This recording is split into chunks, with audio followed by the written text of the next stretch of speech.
કથાનક વિશ્વયુદ્ધ શૂન્ય ભાગ 2. લેખન અને રજૂઆત ડૉક્ટર મયુર ગોંડલિયા.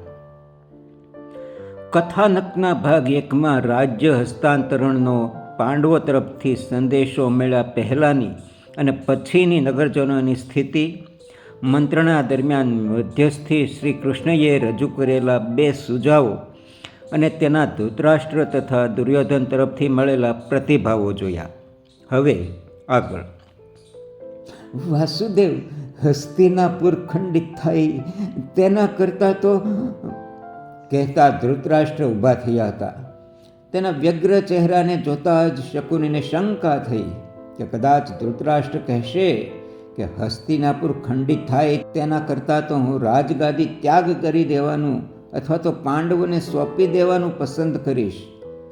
પરંતુ ધૃતરાષ્ટ્ર આગળ કંઈ બોલે તે પહેલાં શકુની ઝડપથી લંગડાતે પગે ધૃતરાષ્ટ્ર પાસે પહોંચી ગયો હતો અને મહારાજ, આપ ચિંતા છોડો કહેતા તેણે ધૃતરાષ્ટ્રને બંને ખભે હાથ મૂકી દબાવ્યા અને આસન પર બેસાડી દીધા હતા.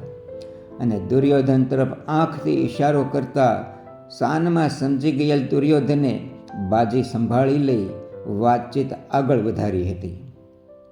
હવે ત્રીજો કોઈ સુઝાવ છે વાસુદેવ કૃષ્ણ? ત્રીજો સુઝાવ તો કહેતા શ્રી કૃષ્ણ વિચારમાં પડી ગયા હતા. કાલે પાંડવોના કહેવાથી તેઓ મધ્યસ્થી માટે નીકળ્યા ત્યારે યુધિષ્ઠિરે કહેલા શબ્દો તેના કાનમાં ગુંજવા લાગ્યા હતા.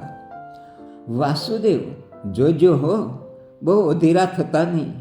છેવટે કૌરવો પણ અમારા ભાઈઓ જ છે અને કદાચ હસ્તિનાપુરની ગાદી પર દુર્યોધન બેસશે તો તે પણ મારો નાનો ભાઈ જ છે ને. ભીમને કદાચ એ ન ગમે, પણ હું એને સમજાવી દઈશ. હા વાસુદેવ, યુદ્ધ કરવું પડે તો પણ કોની સામે? જેની આંગળી પકડી ચાલતા શીખ્યા, જેની પાસેથી યુદ્ધ વિદ્યા શીખ્યા, જેની પાસેથી વ્યવહારના અને રાજનીતિના પાઠ શીખ્યા તેની સામે? પિતામહ ભીષ્મ, ગુરુદ્રોણ, કૃપાચાર્ય, કાકા વિદુર એ બધા તો હસ્તિનાપુરને વફાદાર છે. શું તેની સામે યુદ્ધે ચડવાનું? માટે વાસુદેવ, મોટા ભાઈ કહે છે તેમ યુદ્ધ તો ટાળજો જ, અર્જુને ભલામણ કરી હતી. આ બધી ચર્ચા ભીમ, સહદેવ અને નિકુળ પણ સાંભળી રહ્યા હતા. મોટાભાઈ યુધિષ્ઠિરની આજ્ઞામાં રહેનારાઓ તેઓ કશું બોલ્યા નહોતા. પરંતુ ભીમ યુધિષ્ઠિરની વિરુદ્ધ દિશામાં ચહેરો ફેરવી કોઈ સાંભળે નહીં તેમ ધીમેથી અર્જુનની વાતનો પ્રતિચાર આપતો હોય તેમ મોં મચકોડીને બોલ્યો હતો, યુદ્ધ તો ટાળજો જ. બસ પછી તો કૃષ્ણનો રથ હસ્તિનાપુર તરફ જોવા ઉપડી ગયો હતો. પરંતુ કૃષ્ણના રથે નગરની સીમા વટાવી ત્યાં તેને પાછળથી અવાજ સંભળાયો હતો, વાસુદેવ, વાસુદેવ. કૃષ્ણએ રથ થંભાવી દીધો હતો અને પાછળ ફરીને જોયું તો ભીમસેન હાંફતો હાંફતો દોડ્યો આવતો હતો. નજીક આવી શ્વાસ સ્થિર કરતા તે બોલ્યો હતો, વાસુદેવ, મોટાભાઈ ધર્મ તો નામ પ્રમાણે બોલશે, વર્તન કરશે, પણ આપ જાણો છો ને, આપ તો સર્વજ્ઞાની છો. મારી પ્રતિજ્ઞા, પાંચાળીની પ્રતિજ્ઞા અધૂરી ન રહે, નહીંતર અમને સ્વર્ગમાંય પ્રવેશ નહીં મળે. કૃષ્ણ રથમાંથી નીચે ઉતરી ભીમને ખંભે હાથ મૂકી હસ્યા હતા. દુર્યોધનના ઉરુભંગ નહીં કરું અને દુશાસનના રુધિરથી તરસ નહીં छिपाવું ત્યાં સુધી મને અને પાંચાળીના કેશ દુશાસનના રુધિરથી સિંચાશે નહીં. ત્યાં સુધી પાંચાળીને પણ આજીવન 14 વર્ષના વનવાસ કરતાં વધુ વસમું લાગશે. વાસુદેવ, વૃકોદર, તું મને સર્વજ્ઞાની કહે છે ને? એની તો કોણ ના કહી શકે પ્રભુ?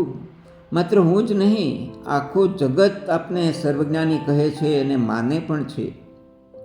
તો પછી નિશ્ચિંત રહે, તારી અને પાંચાળીની બંનેની પ્રતિજ્ઞાઓ પૂરી થશે, કહી શ્રી કૃષ્ણએ રથ હાંકી મૂક્યો હતો. આ વાતનું સ્મરણ થતાં કૃષ્ણ વિચારે ચડી ગયા હતા કે જો આ ત્રીજો સુઝાવ ધૃતરાષ્ટ્ર સ્વીકારી લેશે તો યુદ્ધ નહીં થાય, અને યુદ્ધ નહીં થાય તો ભીમ અને દ્રૌપદીની પ્રતિજ્ઞાઓ પણ પૂરી નહીં થાય.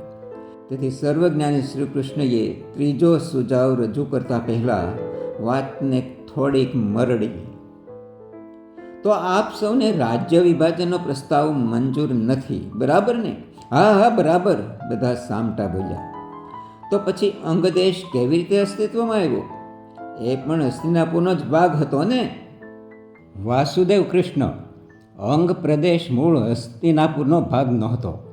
તે તો મહારાજા પાંડુએ જીતેલો પ્રદેશ હતો.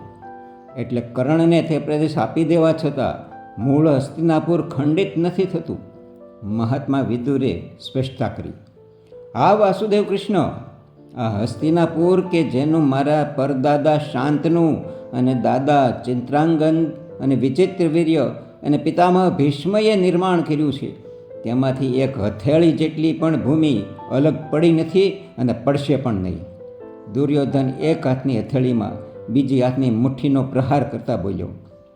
વાસુદેવને લાગ્યું કે હવે ત્રીજો સુઝાવ રજૂ કરવામાં વાંધો નહીં આવે, અને આમે હવે બધા વાસુદેવનો ત્રીજો સુઝાવ જાણવા ઉત્સુક પણ હતા, ને તેમાંય વિહવળ ધૃતરાષ્ટ્રને તે જાણવાની ઉત્સુકતા વધુ હતી.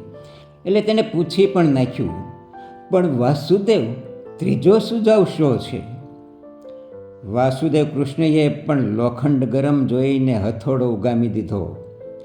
હસ્તિનાપુર રાજ્યમાંથી 5 પાંડવોને એક એમ 5 નગરો આપવામાં આવે, બસ, અને બાકીનું હસ્તિનાપુર રાજ્ય કૌરવોનું રહે. કહી શ્રી કૃષ્ણ મૌન બની ગયા હતા. ખાસ તો દુર્યોધનની પ્રતિક્રિયા સાંભળવા જ તો. પરંતુ હથેળી જેટલી પણ ભૂમિ નહીં આપવાની વાત દુર્યોધનના મનમાં હજી ઘુમરાતી હતી, અને ત્યાં જ 5 નગરો આપવાની વાતથી તે ધુઆ પૂવા થઈ ગયો. 5 નગરો તો શું, 100ની અણી જેટલી ભૂમિ પણ હું નહીં આપું, કહેતા દુર્યોધન શ્રી કૃષ્ણ પાસે ધસી ગયો હતો. તેની પાછળ દુશાસન, શકુની અને બીજા કૌરવો પણ ધસી ગયા હતા. પરંતુ શ્રી કૃષ્ણ તો શાંત વદને સ્થિત પ્રજ્ઞ પોતાના આસન પર બેઠા હતા. દુર્યોધન અને તેના ભાઈઓ ઉશ્કેરાઈ ગયા હતા, સિવાય યુયુત્સુ. 100 કૌરવોમાં આ એક યુયુત્સુ જુદો પડતો હતો. તેને કૃષ્ણએ રજૂ કરેલા 3 સુઝાવમાંથી કોઈ પણ સ્વીકારી લેવામાં વાંધો નહોતો, પરંતુ તેની વાત બાકીના કૌરવો સાંભળવા કે સ્વીકારવા તૈયાર નહોતા. ધૃતરાષ્ટ્રને આ બધું કંઈ દૃશ્યમાન થતું નહોતું, પરંતુ આંખોને ચકળ વકળ કરતા આ બધું જ અનુભવી રહ્યા તો હતા જ. દુર્યોધનનો ક્રોધ જોઈ ધૃતરાષ્ટ્ર પામી ગયા હતા કે વાસુદેવનો ત્રીજો સુઝાવ પણ દુર્યોધનને સ્વીકાર્ય નથી. બસ આ 3 સુઝાવથી વધુ કોઈ ચર્ચા કરવાની રહેતી નહોતી. તેથી કૃષ્ણ ઊભા થયા અને બોલ્યા, હું મહારાજા ધૃતરાષ્ટ્રના મુખેથી અંતિમ જવાબ સાંભળવા માગું છું. ધન્યવાદ. તો આ હતું ડૉક્ટર મયુર ગોંડલિયા લેખિત અને પ્રસ્તુત કથાનક વિશ્વયુદ્ધ શૂન્ય ભાગ 2. ધન્યવાદ.